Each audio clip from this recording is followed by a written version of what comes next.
Dans les années 50, sous le regard de tous, un boxeur 6 fois champion du monde allait incarner pour l'Amérique les Golden 50s et pour l'Europe un rêve américain, Sugar Ray Robinson.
Comme souvent, les légendes naissent dans les ruisseaux.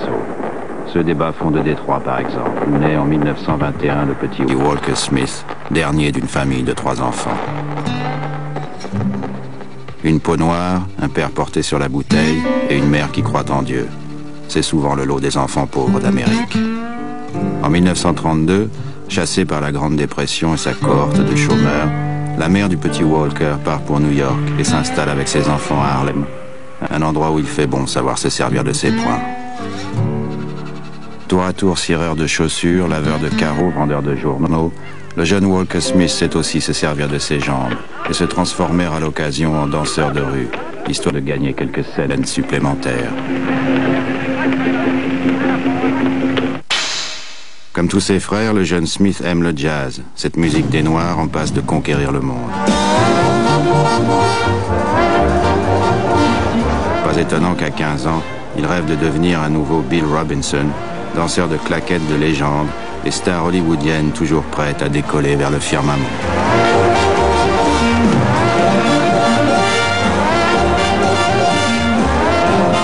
Jambes ou poings, ce sont les armes principales des idoles et des amis du jeune Walker. Comme son aîné de 7 ans, Joey Louis, en route vers la gloire et qu'il connaît depuis Détroit quand Joey l'autorisait à porter son sac d'entraînement.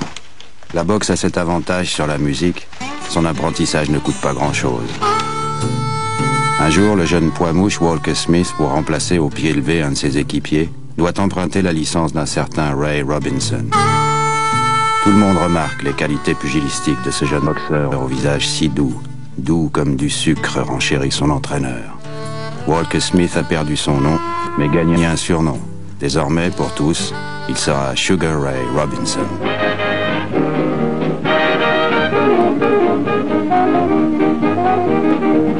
En 1937, à 23 ans, Joey Louis est devenu champion du monde des poids lourds. N'en déplaise à ceux que leur argent protège et aux bien-pensants qui n'y voient que boucherie, ça peut être autre chose, la boxe. Permettre par exemple à ceux qui sont nés dans le ruisseau de goûter au caviar. Message reçu 5 sur 5 par Sugar Ray.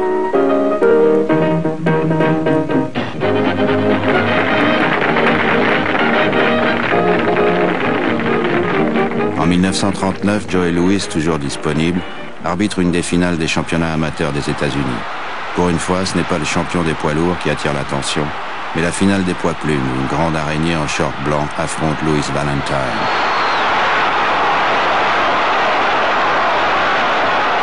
Les poings de Sugar Ray fonctionnent aussi bien que ses jambes. Couper la route de son adversaire pour l'emmener là où il veut qu'il aille.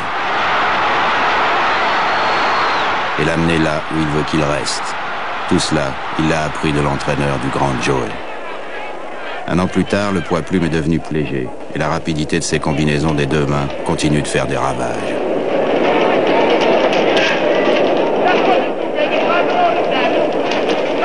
Un gauche qui sert à l'attaque, une droite plus défensive qui peut se transformer en dynamite. Ronels ne résiste pas 3 rounds.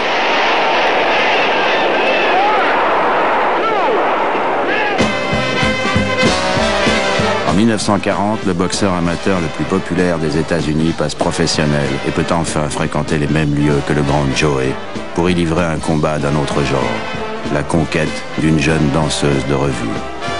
Après quelques rounds d'observation, mademoiselle Edna May tombe KO dans ses bras et se relève Madame Robinson.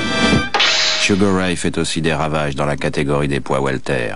Mais ce sont surtout ces 3 combats contre un jeune gars de Little Italy, Jack LaMotta, le seul à le battre une fois, qui déchaîne les passions. En février 1943, Sugar Ray rejoint sous les drapeaux son ami Joe Louis, grand champion d'un pays désormais en guerre et qui se consacre entièrement à l'effort national. Tandis que Robinson, qui ne rêve que d'après-guerre, n'aura pas cette attitude exemplaire. Il est vrai, une fois démobilisé à le voir manœuvrer la petite troupe de son camp d'entraînement, on se dit qu'il avait quand même une idée un peu spéciale du service militaire.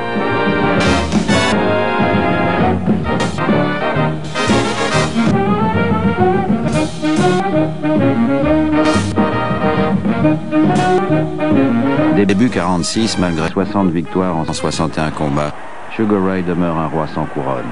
On le sait gourmand et les organisateurs préfèrent le cantonner dans le rôle de prince héritier, filmé par quelques caméras amateurs, plutôt que de lui donner une chance de conquérir le titre de champion du monde.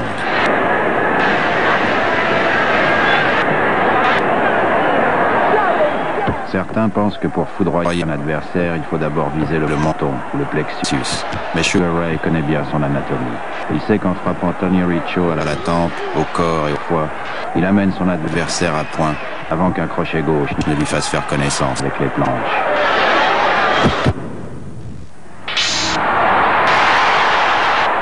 Quelques jours plus tard, contre Freddy Flores à Harlem devant les siens, Robinson, déjà fastueux, a offert la majeure partie de sa bourse au club athlétique de la police et à la salle d'entraînement de ses débuts. Pour Sugar Ray, ce poids welter presque trop parfait d'1,84 m, au moins de 66 kg, tous les mouvements partent du cœur et à son rythme. C'est ainsi qu'il distribue ses coups, court-circuite son adversaire, impose son combat et aligne les KO.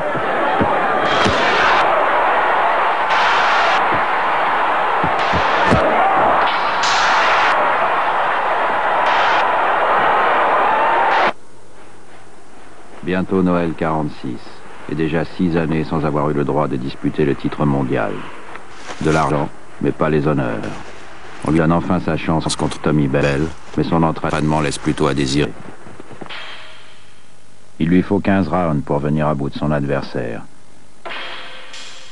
Mais après 76 combats professionnels et 75 victoires, dont 39 par KO, ce 20 décembre 46, Sugar Ray est enfin champion du monde des welter.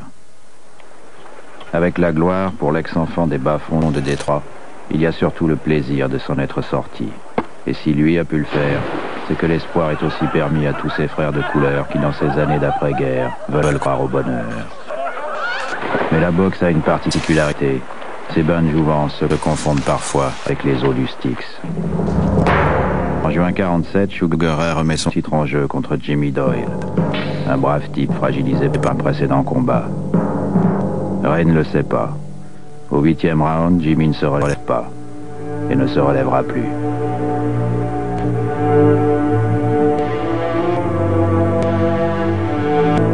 Avec Gainford, l'entraîneur qu'il a découvert, à ceux qui lui demandent sans rire s'il avait l'intention de faire du mal à Jimmy, il répond « Mais c'était mon travail de lui faire mal ». Des mots durs que seuls les nantis ne veulent pas entendre. Sugar Ray offre la moitié de ses gains à la mère de son adversaire, comme si l'argent pouvait tout. Rater la vie d'un homme, comme on achète un break de chasse, estampillé à son nom.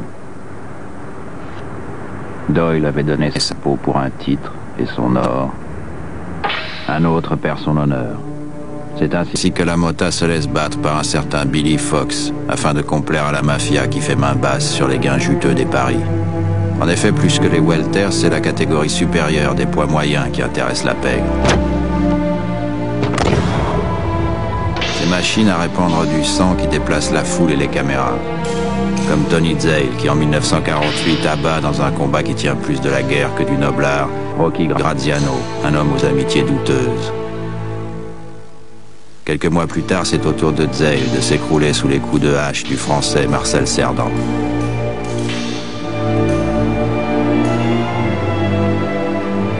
l'homme d'acier a cessé de léviter dans les airs, Sugar Ray croit enfin avoir sa chance. Désormais, en effet, il n'a plus d'adversaire à sa taille chez les welter et se réveille tous les matins après avoir rêvé du titre des moyens, mais aussi des gains qui l'accompagnent, ce qui ne serait pas non plus pour déplaire à Edna. Encore une fois, c'est un autre qui a sa chance, Jack LaMotta, que Sugar Ray a pourtant déjà battu 4 fois, mais qui s'est compromis avec la pègre quand Robinson, le croyant, refuse le mensonge et la tricherie.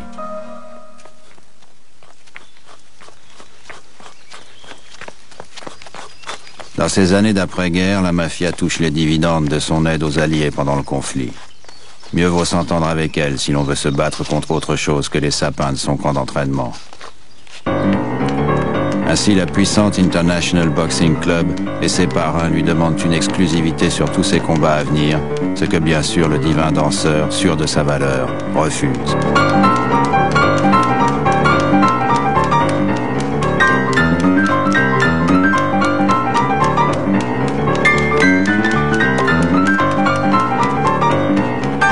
Plutôt que de jouer dans le vide, autant accepter l'invitation venue d'Europe, gagner de l'argent, s'imposer encore plus et devenir le challenger incontournable.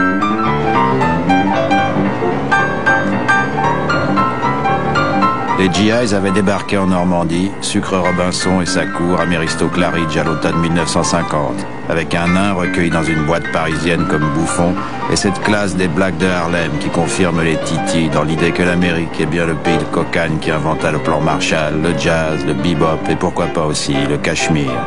Avec en plus cette élégance entre les cordes qui séduit tout de suite la capitale du chic.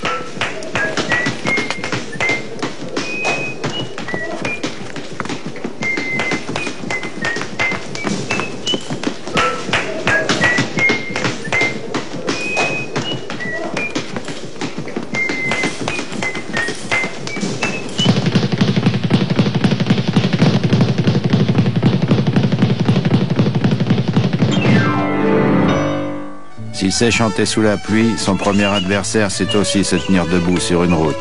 Il est vrai qu'on surnomme Jean Stock, le solide champion de France des moyens, l'indescendable.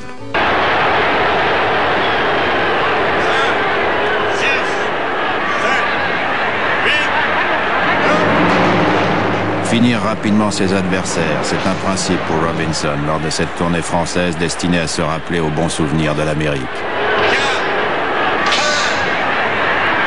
Quelques jours plus tard, à Bruxelles, c'est au tour du champion de Hollande, Van Damme, de vagir comme un nouveau-né sur son pot.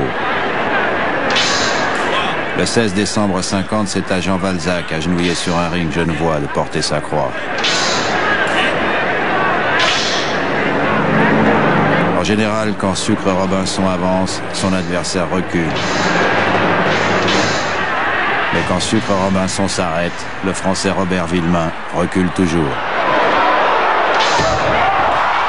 3 jours après, le 25 décembre 1950, le champion d'Allemagne Hans Stretz fête Noël en se tordant comme un ver sur le ring de Francfort, devant un Sugar Ray soutenu par l'opinion publique qui fait fléchir l'International Boxing Club.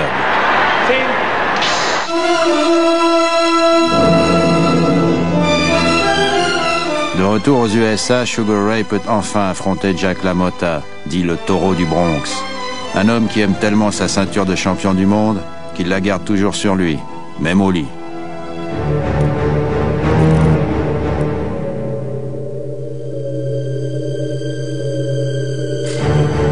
Ce 21 février 51, Sugar Ray fait plutôt figure de vierge sautillante offerte au Minotaure, tandis que l'homme à la robe de chambre léopard est prêt à donner un œil pour descendre le négro.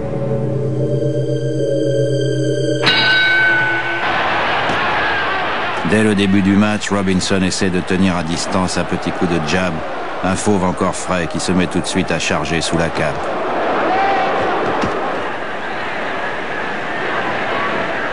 Bientôt, Robinson se rend compte que LaMotta, qui n'avait jamais été rapide, est encore plus lent qu'auparavant.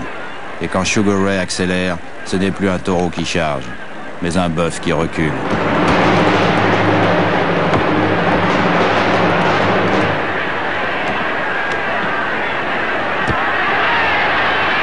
Quelques pics au foie, histoire d'entamer une bête qui visiblement ne sait pas que pour bien se désaxer, il faut savoir aussi se servir de ses jambes.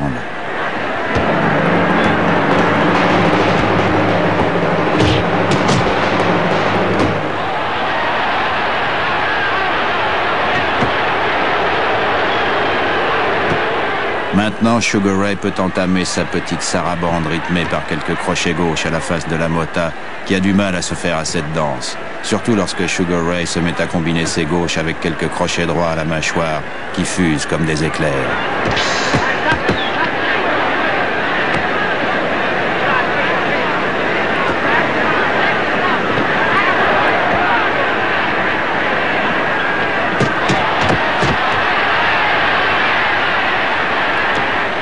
C'est bien connu, un taureau digne de ce nom ne cède jamais. Au 11e round, la puissance de la Mota jusqu'à leur tenue à distance déborde les entrechats de Sugar Ray et se déchaîne.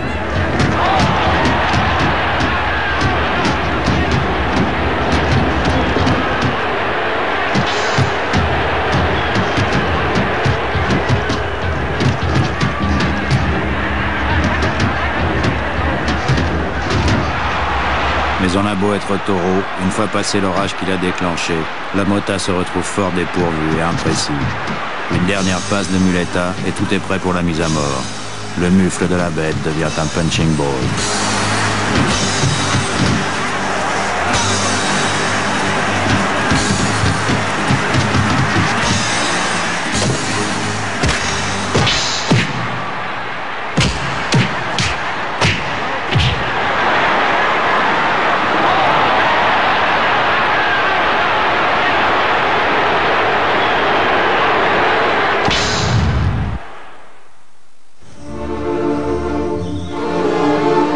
Au 13e round, l'arbitre a arrêté la boucherie et renvoyé la Mota dans ses pâturages. Enfin paré du titre des moyens, le monde appartient à Sugar Ray, ou tout au moins sa maison du Bronx. Et puis aussi Harlem, dont il est le king, et sa Cadillac rose, le sceptre. Et ce palais qui abrite sa blanchisserie, le magasin de lingerie d'Edna, son salon de coiffure, son café-restaurant, ses placements immobiliers, et le quartier général de Robinson Enterprise.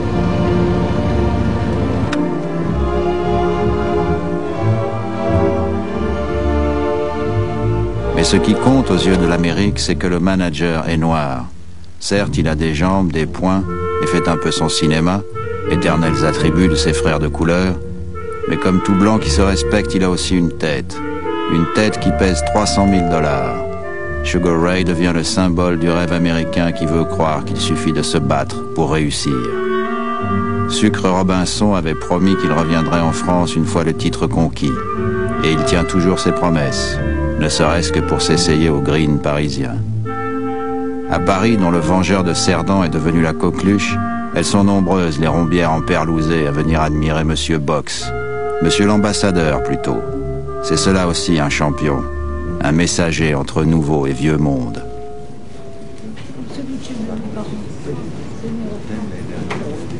C'est à la première dame de France, la femme du président de la République, Vincent Auriol, qu'il remet un chèque de 10 000 $ pour le Fonds français de lutte contre le cancer.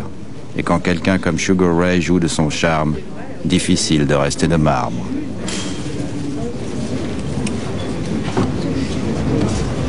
En Amérique, un noir qui baise une blanche, ne fût-ce que sur la joue, en choque plus d'un. Combat ou réception, pour Robinson, c'est du pareil au même. Mais Chevalier et Carpentier ne sont pas les sparring partners idéaux avant d'affronter, titre en jeu, Randy Turpin, champion des Royaumes-Unis.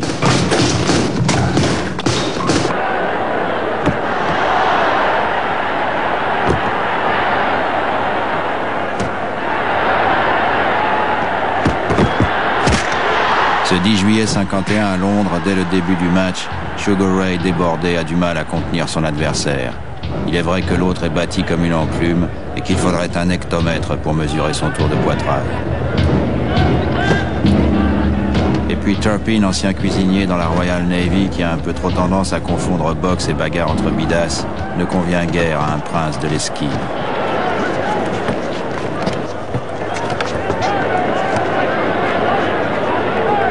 Il ne dédaigne pas non plus les corps à corps où sa tête lui sert parfois de bélier, propre à faire éclater une pommette.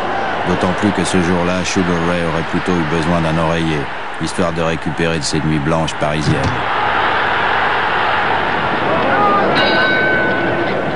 Au 15e round, c'est Sugar Ray qui, pour tenir la distance, doit se cramponner à l'ex-cuisinier survolté, qui se prend maintenant pour un barman à force de secouer son adversaire comme un milkshake.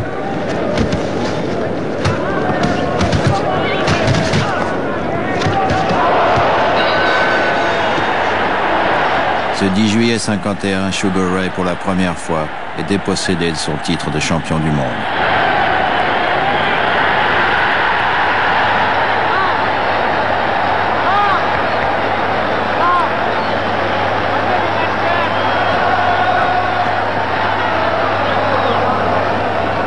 En ce début des années 50, la violence de la boxe et la mauvaise conscience n'ont pas encore terni l'idée qu'à travers elle, un brave type comme Randy Turpin ait droit à sa part du gâteau. Pour avoir terrassé un géant américain et fait d'un enfant de la vieille Angleterre l'égal du grand allié d'hier. We congratulate him on his great victory, which makes him middleweight champion of the world. L'idée aussi qu'à travers deux types qui se cognent, l'Europe et l'Amérique s'étreignent et que leurs supporters deviennent les habitants d'un monde où l'océan aurait été effacé. C'est cela aussi la boxe alors. In defeat, you were still a champion, and you conduct yourself the way Americans like to know Americans conduct themselves when they're overseas.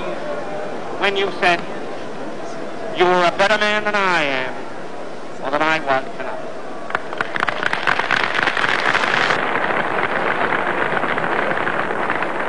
I put that in the paper, Sugar, and I added, you see, no sour grapes in sugar.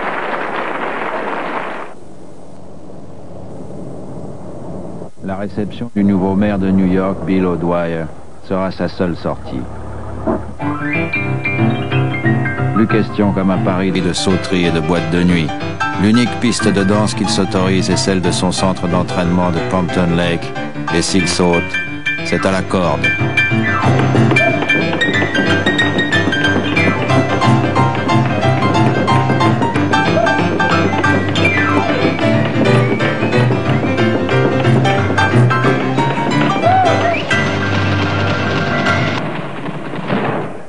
De toute manière, Edna n'était pas loin.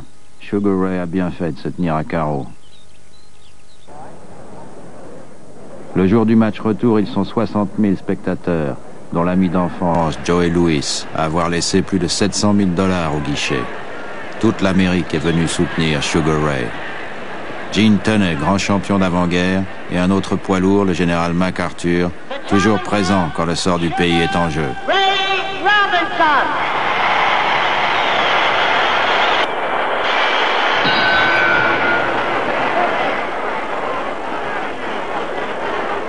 Cette fois-ci, Sugar Ray est tout de suite en jambes.